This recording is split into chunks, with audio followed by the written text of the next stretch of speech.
Почитувани граѓани на Република Македонија и на општина Неготино. Денешниот прес ќе се однесува за поднесување на пријави кривична од советниците на ВМРО ДПМН, Марија Нацева, Николина Панова и Маја Чимова против советникот Љубе Темелков во општина Неготино. Зашто станува збор и зашто станува поднесување за кривична пријава? На седница одржана на 28.5.2026 година, четврток, со почеток во 15 часот, точки на дневен ред 24, и пред започнување на седница секој советник има право да поднесе процедурално прашање. Јас ставав тоа се поднесува, се поставува пред да се усвои дневниот ред и моето процедурално прашање беше дали Николина Панова по кој основ седе на централното место до председателот на Советот на општина Неготино, кој ја повикува и зошто она зема прекувремени часови, а кога ни една работа правна нема кажано во Советот на општина Неготино. И на крајот Лилија Арсова Митрова, тој е председателот на Советот на општина Неготино од Коалицијата за подобра Македонија. Таа нема деловни способности и нејзе, а воде градоначалникот на општина Неготино Марија Нацева по телефон со пораки се водат седниците и кажуваат кога на советникот Љубе Темелков да му го одземе зборот, исто и Панова ви шепнува тука за да му се одземе зборот, бидејќи јас како советник Љубе Темелков ги кажувам неправилностите и криминалите во општина Неготино и Советот. Започнеме поред. После таа расправија кој кај да седе, по кој закон, по кој во, имаше закони од градоначалничката Марија Нацева дека со неја да не се расправам, она мене можела да ме среде и ќе сум видел јас. Исто така и од Игор Настов, дека он можел да ме реше одма и со еден телефон и со едно јавување во Скопје дека ќе ме решел. Со неговото јавување од Скопје, тоа, например, не е презентирано во полициска станица Неготино. И на крајот Игор Настов, кој што е, он си знае, покажува силина. И на крајот јас како советник Љубе Темелков имам право да ги бранам интересите на граѓаните на општина Неготино и трошењето на буџетски пари. Не може тие луѓе да земат прекувремена работа, а немат потреба Советот од нив. Граѓани на општина Неготино со паузата од некое време и започнување, потоа водат хајка, организираат во полициска станица, за да ме снема мене од Советот на општина Неготино, нели, работат на ситуација да ми го земат советничкото место, имунитетот и да не бидам советник во општина Неготино, за да не го откривам криминалот. Тоа ќе биде тешка работа и мислам дека нема да се оствари. Со организирање на инспектори кои водат хајка, бидејќи тие имат сторено кривични дела, и против нив се воде хајка, како имат направено, и таа една група, нели, инспектори, со помош на јавни обвинители, сака да го направат тоа. А овие срадни души или полтрони и они имат право да поднесат секој кривична пријава и сега да знаат граѓаните зошто го прават. За Јана Митрова Арсова кажав како е она, бидејќи мора да го оправда неизиното вработување и работење, де во социјалното, де ваму, де таму, на крајот паркира во ТЕЦ Неготино. Факултет како завршил она си знае и има мерак во ТЕЦ Неготино и таму мислам дека така се маја. По редот како седиме, после тоа во првиот ред, долу, нели, владеачката партија по која правило треба да каже председателот на Советот, така седиме, бидејќи, нели, за Панова кажаме дека не треба таму да седе, во никој случај. Она седе вториот ред натки. На првиот ред по, нели, легитимност и легитимитет седе партијата која победува, во вториот ред се другата опозициона партија и така. А службите кои треба да работат за советници, кога се потребни, они седат од вториот ред нагоре, да продолжиме наред. Како координатор треба да седе Игор Настов, ама седе Спасија Ѓорчева од ВМРО ДПМН и коалицијата и она мора што ќе и кажат да работи, да гласа како ќе и кажат, бидејќи она не може со самоумие да донесе своја одлука и да гласа како она сака, него како ќе и кажат.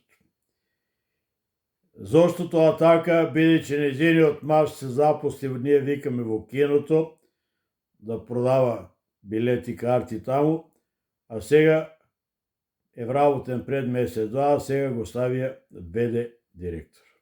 Чудно на вистините. Потоа да одиме наред. Игор Настов, втор седе во првиот ред, нели, долу во салата за советници, он е втор, а како координатор треба прв. И Игорче Настов, тебе дете се прави чаршија, ка ме питат кој е тие човек што се заканува, нели? Во сите работи и не може да тоа објаснам кој Игор, како, шо и нели надимок тие кокошката, ајде додека да тоа објаснам кокошка ли шо си, некои те знаат, некои не. Потоа до тебе, до Игор ќе седе Филип Милев, а за Игор има и он едни вработувања, сега ќе видиме дали ќе ги остваре и така натаму. До Игор Настов седе Филип Милев, Унија на млади сили, нели и него партијата му дашле, и тој сега мора да гласа и што ќе му каже тоа да работи, бидејќи него го шетка натки наваки и сега го запослија ни повеќе ни помалку во државниот пазарен инспекторат, а дали го заврши факултетот, не знаеме. До Филип Милев седе Александар Стојанов, тој е од Подем, еве ги сите се тука наредени, и Александар Стојанов, како не те срам, и ти си жив резил, те рачунав дека имаш факултет и интелигентен, ами и тебе возот е испустен, бидејќи и ти си запослен во Министерство за земјоделие и трчкаш уште некои други работи. После до него седе, до Александар Стојанов, Иван Атолова, тоа е тоа. И не иде, а шета де у комуналното, де ваму, де таму, и сега паркираа и не иде во Агенцијата за недвижност и за катастер, или по неготински се вика у катастерот. И мора да обработува како ќе и кажат и како ќе гласа, бидејќи дали имат глави, не знам. До неја седе Сонја Ангелова, Колева, она е од Соза Грчева, и Александар Стојанов, Иван Атолова, Иван Атолова, Сонја Ангелова, Колева, она е од Соза Грчева, и Александар Стојанов, Иван Атолова, Сонја Ангелова, Колева, она е од Соза Грчева, И она, како партизанска учителка, милува да каже кога има на совет, нели, малце да ги врте устите, нели, и малце по неготински викат, да изиграва частна госпоѓа, частен советник, а во другата работа, горе на Саат Кула, цела улица, таа се вика Ленинова, не знам, нејзиница фамилија, синовите ми сами мажути, дека растурат бенвиња и тоа е направено како отпад. И спроти зелената површина која живее на другата улица Лиљана Митрова Арсова, спроти нејната семејна куќа од нејзиниот татко и таа зелена површина е уништена и таму се паркирани бенвиња коли расходувани и исто комбината превозти што прават. А најако на крајот седе советникот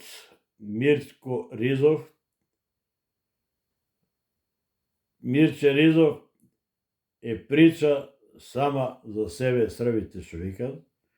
Скоро една година уста не отворил, иначе е служител, како се вика, хигиеничар во Страшо Пенџур училиште основното. И тој е најјакиот советник, уста нема отворено, нити пенкало има фанато, нити го разбира законот за локална самоуправа,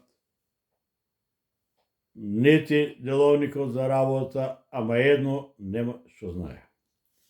И сега овие луѓе земат по паушал по 20.000 денари, а Мирче Ризов па најнову и момчето па и кривични пријави знаел во полиција да поднесува, хајки да носе, ами толку не може слободоумен да бидеш, бидејќи на сите ви е тавано толку. Тоа се 8 луѓе кои се диригирани, како ќе им каже Марија Нацева така, а Марија Нацева мора да ги прикрие и од претходно сите далавери што ги има правено во општина Неготина. И тоа е факт. И сега тече горе седница со 24 точки на дневен ред, нити дезинфекција си направила. Овие советници треба да кажат и администрацијата и панова, бубашваби е полно собранието на општина Неготина. Бубашваби со лопата да риниш, а кои сте тие луѓе што имат за тоа ли ги носи тие бубашвабите, не знаеме.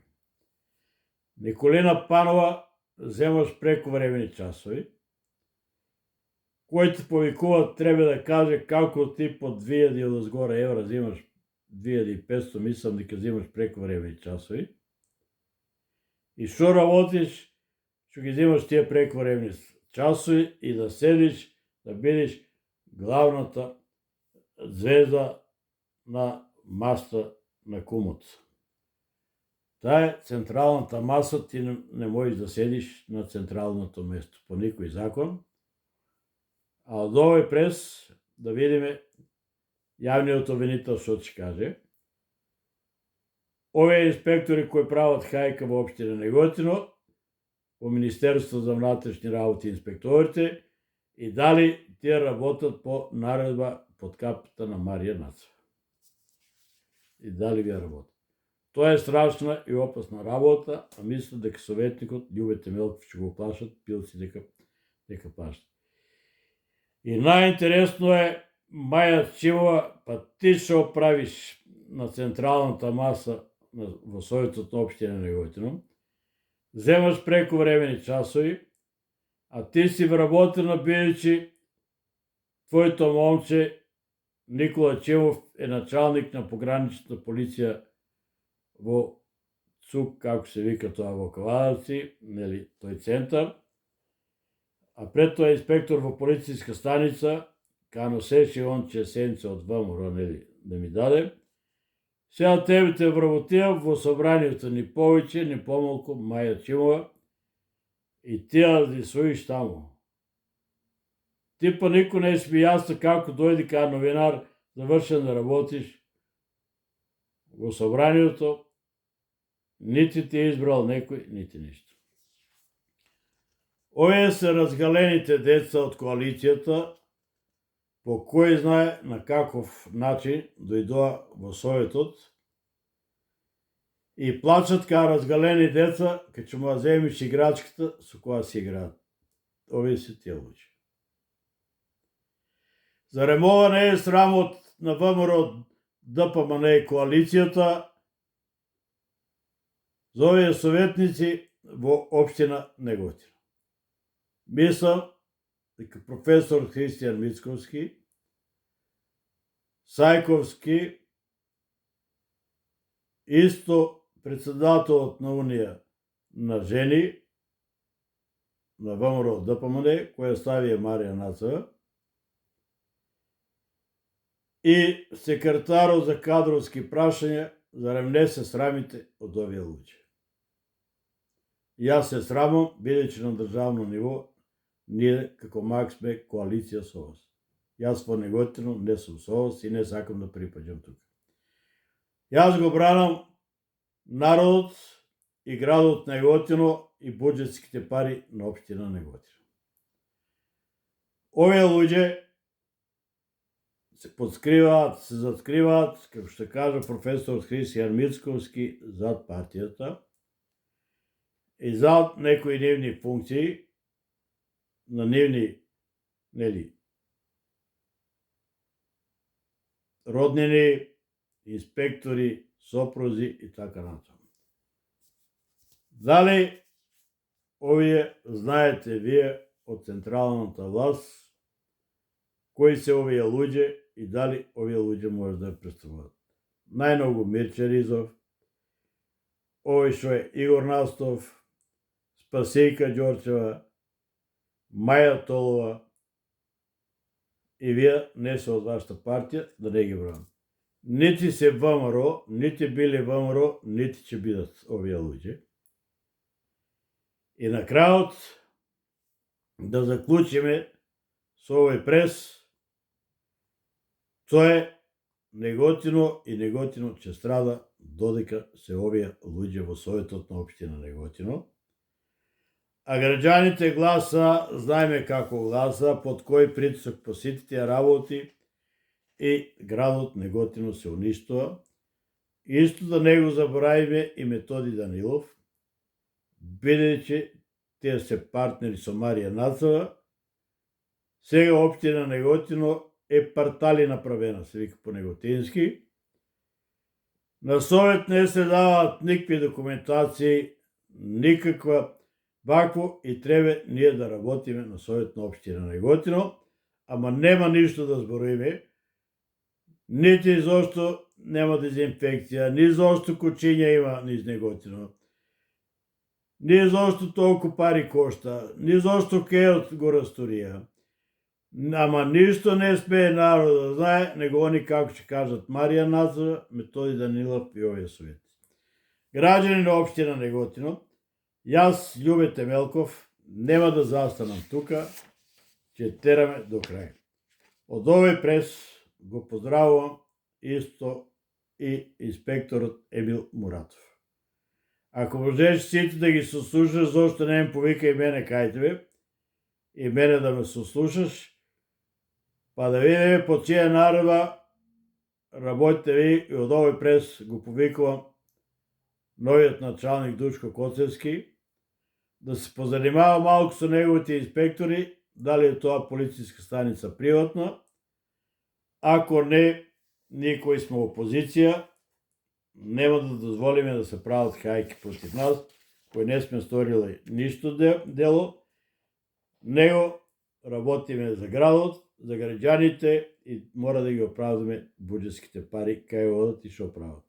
Не може Николина Панова да биде шерифот, Маја Чимова исто таму и службите вработени во општина Неготино да се шерифи, а да заборават дека советникот е највисока институција во општина Неготино. Ако МВР дозволи јавното обвинителство, нека си тера по нивни укавалци и ова е сега интересно да падне кај Ненад Јосифовски или кај Весна Наумова Атанасова. Бидејќи они ги вадат, кај Пане Нацев нема да падне во никој случај, тоа е хајка која се прави и подчуено правило. Граѓани на општина Неготино и овие советници треба да знаат, бидејќи не беше кажано и од ова што е Лиљана Арсова Митрова, ете седи кај сакши таму. Чим седи кај сакши, јас седнам на место кај што седе Николина. Имам право да седам било каде и кажи ми кај ја да седам. И од тоа нема да се повлечам назад, значи се додека не дефинираме кој кај треба да седе, кога дојдовме се од ние. Граѓани на општина Неготино, на Република Македонија, председателот на Левица Апасиев ги скрчи компјутерите во собранието на општина Неготино, со чевелот му удараше печати на председателот на Советот, нели со чевелот бам, бам, бам. Он нема никаква одговорност, а ни советниците измислиле неков вербален дуел. Па каков дуел треба да има? Значи не можеш ти да седиш и да дребиш само и 2.500 евра да трошиш буџетски пари, тие се на народ, не се твои бе. Тие не се на палјачо или од татко ти од дома донесени. Значи мора да ги оправдаш тие пари. Шо донеси? Нити материјал даваш, нити и кажуваш на Јана материјал донесе, нити кажуваш зашто еднорт не е распишан да не јадат комарци и бубашваби полни унадре, и 100 работи имам да однесувам. Уште еднаш го повикувам началникот на полицијата Душко Коцевски да се занимава со овие инспектори, бидејќи ќе барам контрола, ако треба и надвор од државата, бидејќи не може да се справи. Мене ми го дал глас од некој, моите се 700 гласови, ви немате толку. Ставите се на личето, кај јас сум се ставил, и да видиме колку гласови се беше. Почнувајќи од Мирче, до Игор Кокошката што го викан, до овој Александар и сите наред, и Марија Нацев, па и ти стави се само. И ајде да видиме, а оставите го ВМРО од ДПМН и на Христијан Мицковски да му го брукте ликот. Вие сте плафон и дното на разгалените деца и на крајот квичите. Шо квичиш? Не квичи, кажи кај се парите, како земаш пари за нешто што не си изработил. И Марија Нацва како те ту апа куќето и како зеш 70 динара, испади кажи пред народ, не со ова чисто лице. И ти че се напијаш, ќе ме решиш. Како ќе ме решиш, објасни ми те. Објасни ми како ќе ме решиш. 70 динара, како зе куќето апа, а не ту апа куќето. Објасни како зе. Како ти исплатија тебе 70 динара. Граѓани на општина Неготино, немој да се плашите, овие луѓе не треба да седат во Совет на општина Неготино, а Игор Чернастов, Кокошката, што го викаме ние, во полицијата кажува дека советници имат право да изгласат Љубе Темелков да ме отстранат од Советот на општина Неготино. Ти бре машко, така ви каже моја дедо, Абрев и Горче. Де објасни ми како, види Селина, Арно ти дојде. Ами ќе помине во кај се мааш после. Заврши позад тебе, кај стија твоите колеги. Ните те знаат, ните те познаат. Па и се боре, па и председател да бидиш на ВМРО ДПМН. Црни аранџели, ти ка ќе бидиш председател, Неготино треба да се иселат сите на возот и джејнамот да фанат неготинци. Граѓани на општина Неготино, бидете живи и здрави, Неготино вечно, Македонија вечна, во е реđелот и срамот на советници во општина Неготино, најнеписмен совет.